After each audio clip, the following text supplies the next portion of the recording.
A poem, 60 years of a man's life in only 10 minutes. The Incredible Bread Machine by R.W. Grant.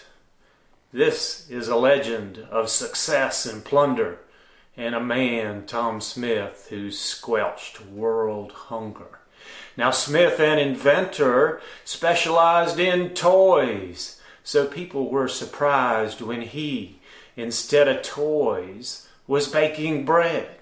The way to make bread, he conceived, cost less than people could believe. And not just make it, this device could in addition wrap and slice. The price per loaf, one loaf or many, the minuscule sum of under a penny. Can you imagine what this meant? Can you comprehend the consequence? The first time yet the whole world fed, and all because of Tom Smith's bread. A citation from the president for Smith's amazing bread. This and other honors too were heaped upon his head. But isn't it a wondrous thing how fickle fame is flown? Smith, the hero of today, tomorrow scarcely known. Yes, the fickle years passed by. Smith was a millionaire, but Smith himself was soon forgot, though bread was everywhere. People asked from where it came, would very seldom know. They would simply eat and ask, was not it always so? However, Smith cared not a bit, for millions ate his bread, and everything was fine, he thought. I am rich, and they are fed. Everything was fine, he thought, he reckoned not with fate. Note the sequence of events, beginning on that date on which the business tax went up, then to a slight extent, the cost of every loaf rose too, up to 1 full cent. What's going on? The public cried. He's guilty of pure plunder.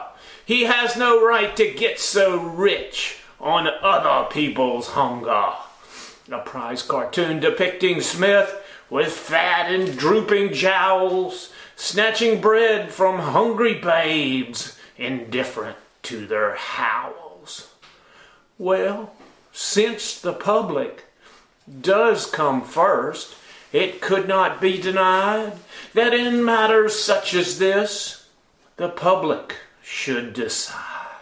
So Annie Trust now took a hand. Of course it was appalled at what it found was going on. The Bread Trust, it was called. Now this was getting serious, so Smith thought that he must have a friendly interview with the men in antitrust.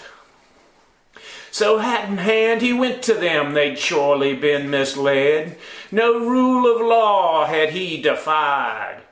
But then their lawyer said, the rule of law in complex times has proved itself deficient. We much prefer the rule of man is vastly more efficient.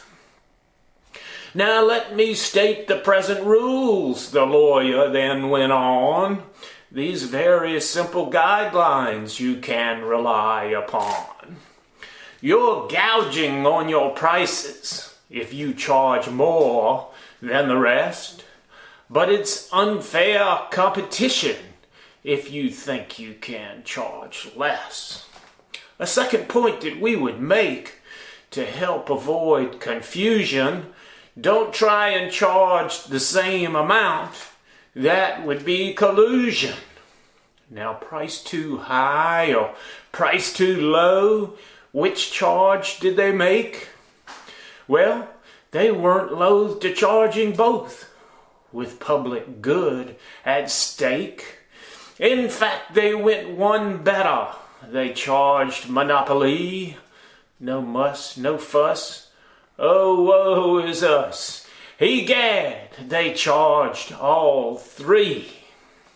5 years in jail, the judge then said. You're lucky it's not worse. Robber barons must be taught. Society comes first. Now bread is made by government, and as might be expected, everything is well controlled, the public well protected. True, loaves cost $1 each, but our leaders do their best. The selling price is half a cent. Taxes pay the rest. Thank you.